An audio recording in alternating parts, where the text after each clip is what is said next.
Papers. Hi. Okay. Sorry to hold you up. Just a couple updates on a few things over the last couple days. First and foremost is some pretty solid information about Made in America Festival. I'll give you an update on that. Today, of course, is first day of school, although you guys have probably been in school a little longer. But public schools, first day of school today. Went to a few of those, went to a few schools. I'll talk about those. And then if there are other things that you all want to talk about, I'll do my best to answer your questions. I'm joined here, I think, four of the Pope Five are with us. Chief Inspector Sullivan is out doing what Chief Inspector Sullivan does. But Everett Gillison, Desiree Peterkin-Bell, Giselle Jones, and Sam Phillips are here today, and they are also very actively engaged, of course, in the Made in America Festival as well. So first and foremost, let me thank Jay-Z, Beyonce, and Rock Nation, and all of the artists who performed over the last couple days, Saturday and Sunday, for another very successful Made in America Festival over Labor Day weekend in Philadelphia. It was a sold-out show on both days with even more attendees than in the past. More than 65,000 attendees on Saturday, more than 64,000 on Sunday. Totals were about 130,000 plus, and that two-day attendance is the most for any of the 4 years of Made in America in Philadelphia, and the first time that both days were completely sold out. This year, the festival had even more great features with 5 stages and the inclusion of the title stage, named after the subscription-based music streaming service owned by Jay-Z and Rock Nation. Through this service, the acts at Made in America in Philadelphia were streamed live in 45 countries around the world. Philadelphia is truly on the global stage, and we just keep growing, which will, of course, keep doing later on this month. And in keeping with Made in America's commitment to give back to the community in which it's held, there was a cause village that showcased 16 charities that were supported by festival goers. The Sean Carter Foundation, the United Way of Southeastern Pennsylvania and Lancaster, Art Sphere Incentives, the Attic Youth Center, Beyond Type 1, the Bicycle Coalition, Covenant House, Pennsylvania, the NAACP, Red Paw Emergency Relief Team, the Merle Arts Program, Diana's House, Headcount, the Coalition Against Hunger, the Food Trust, Aqua Corps, and Project Home. We thank all of them for their participation, but more importantly, for the services and support that they're going to get from a whole bunch of folks who signed up to help them. I'm very proud that we were able to attract this festival to Philadelphia 4 years ago. And 2 of the folks who are the most involved in that effort were Desiree Peterkin-Bell, our city representative, director of communications and strategy, and Everett Gillison, chief of staff and deputy mayor for public safety, and then supported by Giselle Jones and Sam Phillips. It's been a success in every respect and a great event for the city of Philadelphia. When we first announced this in 2012 out on the Art Museum steps, there was a lot of concern and maybe a little bit of Philly consternation about how we were going to pull off this new ticketed event on the Ben Franklin Parkway. This had never been done before, so the question, of course, was how would we as a city handle it? I think we can now confirm what we said 4 years ago, which was, quote, we have the infrastructure in place and the institutional experience to manage events of this magnitude on the Parkway, as well as in other parts of the city. We do it all year long, from Wow Wow Welcome America to the Mummers Parade, International Bike Race, Broad Street Run, and so many, many other events in our city. We're the city that knows how to do big events well, and we'll keep doing them well in the months and years ahead. Just a couple of other facts from the Made in America Festival. Gates opened at noon on both Saturday and Sunday, and the show concluded at midnight on Saturday and 11 p.m. on Sunday. Attendance on Saturday was 65,637 and 64,820 on Sunday. Again, the highest attendance figures ever. The new grid signage system, which was expanded on the Ben Franklin Parkway, Deputy Mayor Gillison talked about it before the festival on Friday, helped to improve city delivery services. I'm extremely proud of the team that led the city's efforts and all of our first responders on duty this weekend, police, fire, EMS, but certainly Parks and Recreation, the Streets Department, Licenses and Inspections, and the Health Department, all the city employees who helped to make this event the success that it is. We look forward to another successful Made in America weekend in 2016. Earlier today, as I mentioned, was the official first day of school for public school students in schools that are managed by the school district. Had the opportunity to participate briefly with the Million Man March for Fathers out at the House of Umoja first thing this morning, then on to George Washington Carver High School with Dr. Height and SRC Chair Marge Neff and Member Feather Houston for the official bell ringing and opening of school. George Washington Carver High School has now expanded to 7th and 8th grade, and they have a new special program starting on Saturdays directed at both Carver students, 7th and 8th graders, and kids in the neighborhood for a STEM Saturday program and activity. Then on to Strawberry Mansion High School, over to Duckery, and then over to Tilden, where met with the principal and had a very quick lunch with students at Tilden. With that, why don't I try to take any of the questions that you might have. It was certainly, again, for MIA over the weekend, a very successful and peaceful event with all the folks participating, 130,000 folks over the course of the weekend, and it was a whole lot of fun. Bruce. Mayor, what if any, understanding that the Papal event could be in the neighborhood of 20 times bigger crowd, what, if anything, did you feel like you learned from MIA that helps inform the decisions you'll make for the Papal visit, given the ticketing, security, fencing, and so forth? Well, I mean, there are certainly some similarities between these events, but again, as the first part of your question is, the Papal visit was the Festival of Families or the Mass, certainly much larger than the MIA event.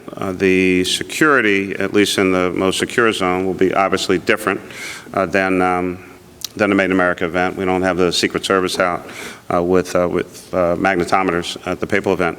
I think we need to be mindful of the fact that, late September in Philadelphia, you can still be faced with, pretty decent weather challenges, especially from a temperature standpoint. So, one of the things, and we've had this experience in the past, so not necessarily off of just, a couple of days ago, but certainly making sure that there are, significant water access of facilities. Two of our public employees created something. One had actually done it before, but it wasn't used for some reason. But we used it over the weekend, and one device was literally created from Saturday night into Sunday, which were basically kind of portable water fountains. We had kind of water stations where people could refill their bottles. They were in, some set places. But I think that that innovation, quite frankly, literally made overnight by the Water Department is quite interesting, and I want to commend those folks who were involved in that effort.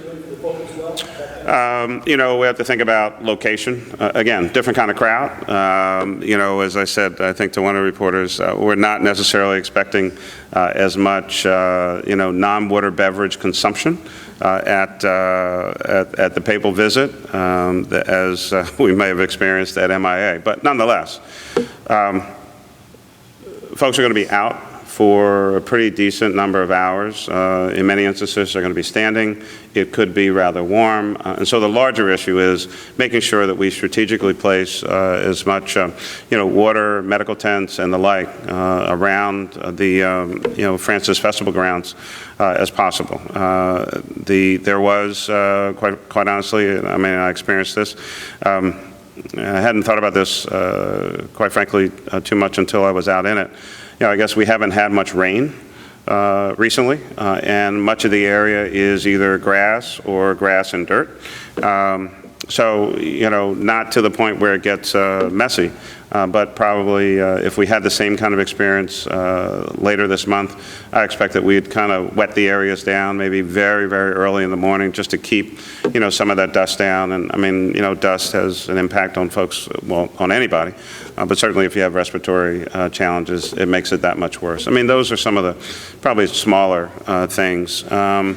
Wi-Fi issues that were pretty significant. So I don't have any of that information. I mean, I keep hearing from you all. I don't know, whether this was actual, attendees or whether these were journalists who were having these issues.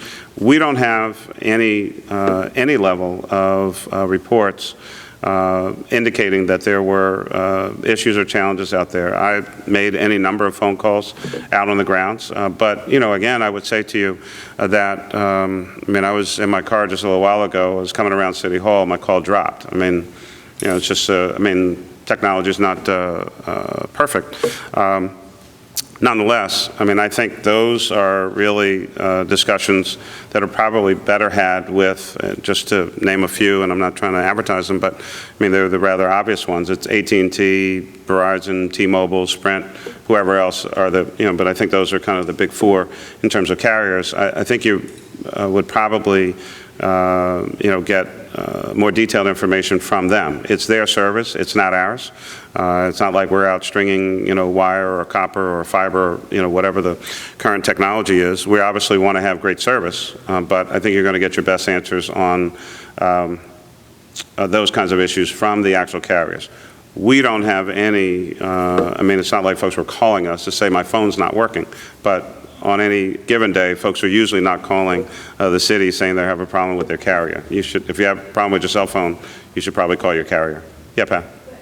The deputy mayor said on Friday that the city was going to be monitoring cell phone service because all those carriers said they had enhanced it. Yeah. And we are. That was Saturday and Sunday. Today's Tuesday. Our folks are taking a look at, whatever information we may have had. I don't have any data to indicate anything at the moment, and we want our folks also to talk to the carriers to see what their experience was as well. But certainly it's something that we wanted to take a look at. But again, I want to help everyone understand this.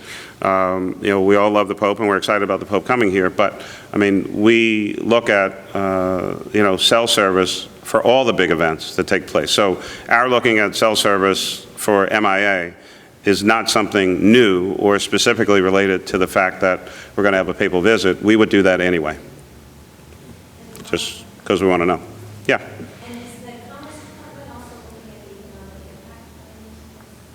the impact Of. Yeah, I mean, we will. I mean, it's kind of like, I know in the past we've talked about, given the size of it, probably about a $10 million impact from MIA. But I mean, we'd know better in a couple months when we see receipt data come in for, I guess, September. So I mean, we're not going to know 3 days after the thing how much actually came in. No one's reported anything. Yes, ma'am.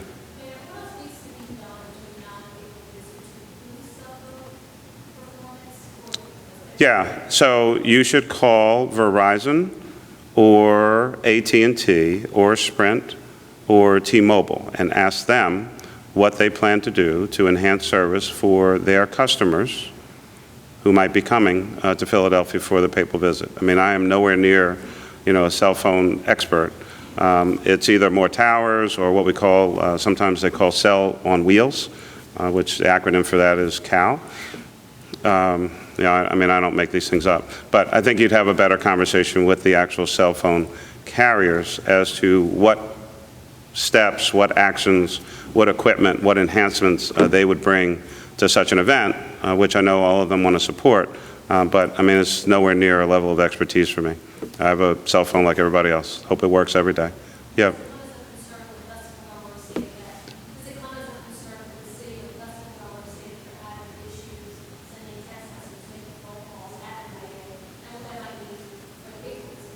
Well, so again, I have no idea who you talk to, or, I mean, you know, that people, if they have a problem, they automatically call the news media to tell them that they're having cell phone problems, or maybe you were out asking people about it. You know, I saw a pretty significant amount of Twitter and other social media activity out there. So I know sometimes, again, in the course of any day, I've tried to put something up on Twitter without 50,000 people around, and sometimes it goes and sometimes it doesn't.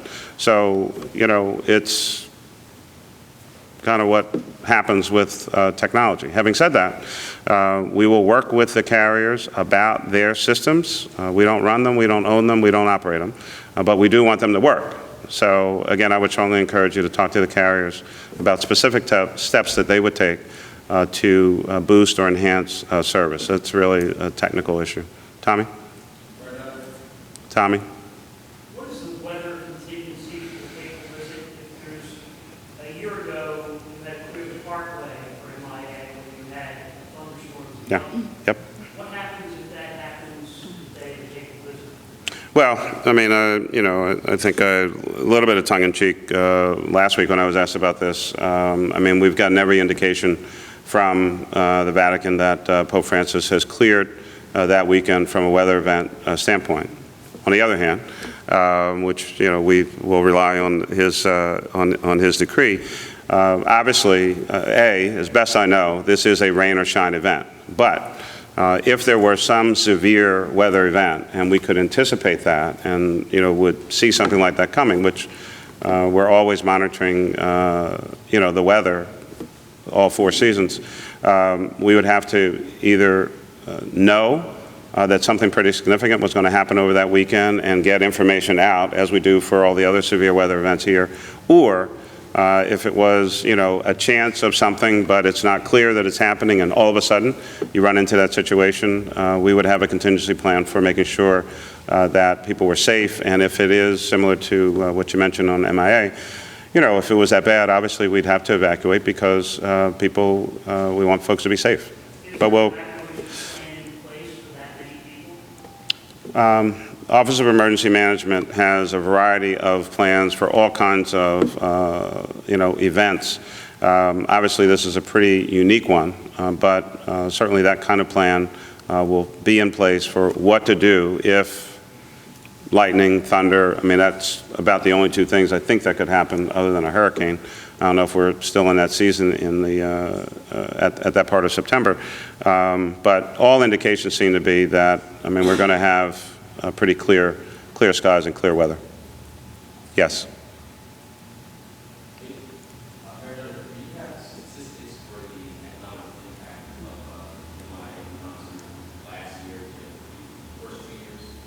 I can check on that. SEPTA announced plans to open up more subway stations today to try and get people to move I think Subway and L.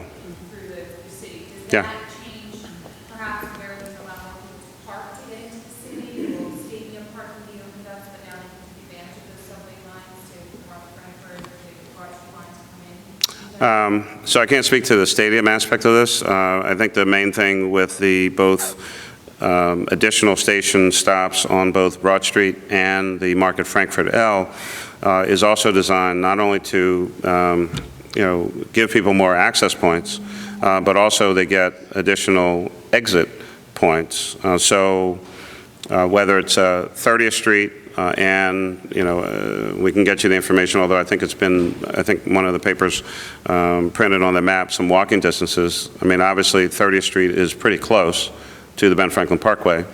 8th and Market, I think, is now one of the additional locations. That puts you a block or 2 from the Independence Hall site.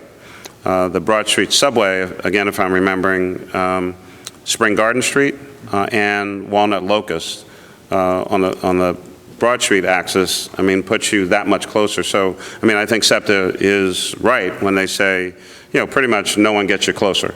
If you use mass transit, from a vehicle standpoint, from something taking you somewhere, you know, those two lines and additional exit points are going to get you pretty close to anywhere that you would want to be, and then literally, at least with the 8th and Market, I mean, it's like a 2-block walk. And there'll be, I mean, there will be additional announcements, you know, I guess, beyond the limited details that I've shared in response to your question. We expect that we'll have a broader series of announcements about SEPTA activity and others later on this week. Bruce?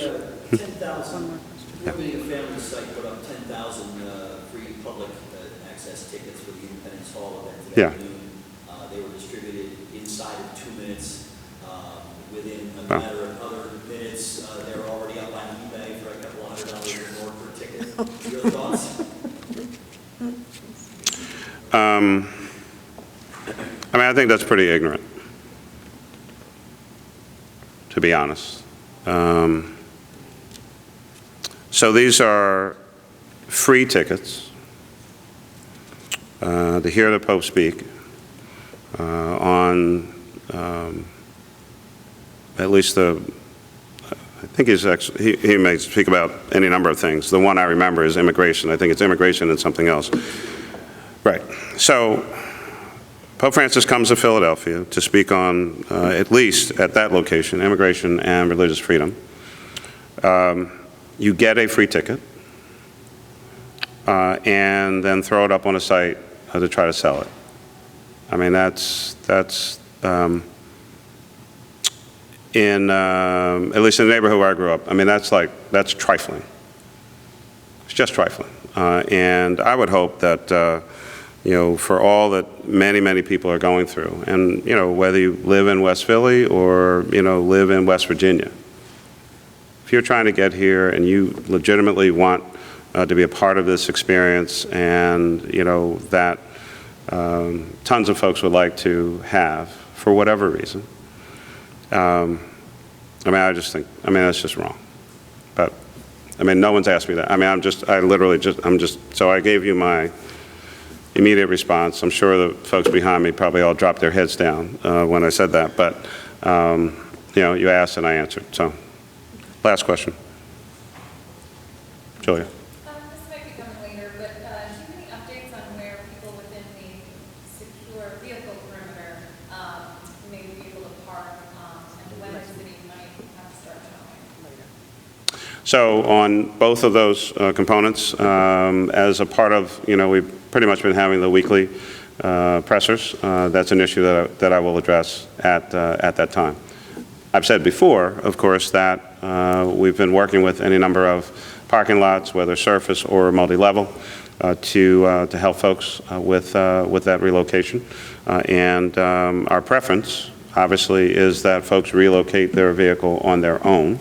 That's the best solution in that regard. So we're quite honestly hoping for more of, you know, personal owner relocation as opposed to, you know, kind of engagement with us. But I'll have more details about that later in the week.